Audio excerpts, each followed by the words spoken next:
नागपूरला मुसळधार पावसाने सध्या झोडपलाय। नागपुरातील अनेक सखल भागामध्ये पाणी साचल्याचं पाहायला मिळत आहे।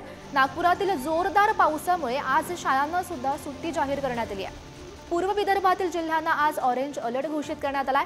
आज आणि उद्या विदर्भात पावसाचा जोर कायम राहणार असा सुद्धा अंदाज हवामान खात्याने वर्तवलाय।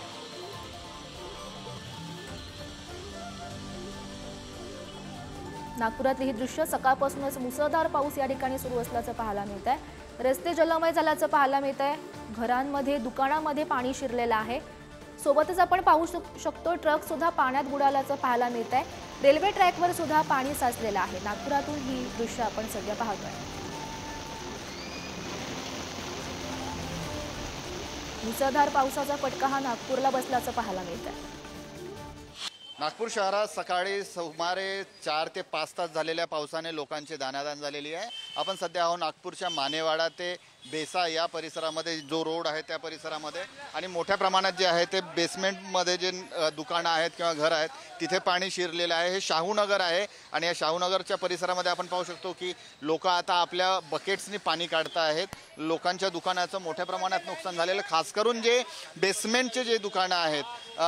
काका मला सांगा, कोणतं दुकान आहे तुमचं आणि काय नुकसान झालेलं आहे? अरे इधर देखिए ये हमारा नुकसान हो गया।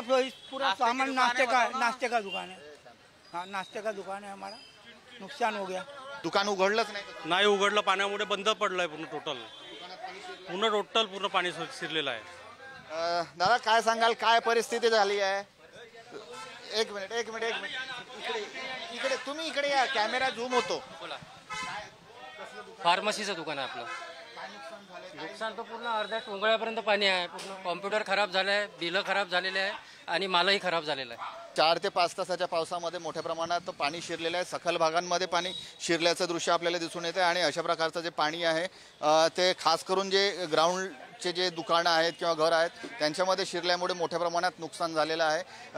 त्याचबरोबर सिमेंट रस्त्यांची जी उंची आहे ती देखील मोठ्या प्रमाणात वाढलेली आहे। 1 ते 2 फूटपर्यंत सिमेंट रस्त्यांची उंची वाढल्यामुळे जो बाजूचा परिसर होता तो खाली गेलेला आहे आणि पाण्याचा निचरा होण्यास अडथळा निर्माण होतोय। सध्या पाऊस थांबलेला आहे आणि आता जे नागरिक आहेत ते पाण्यापासून जे साचलेलं जे पाणी आहे ते बाहेर काढतायत।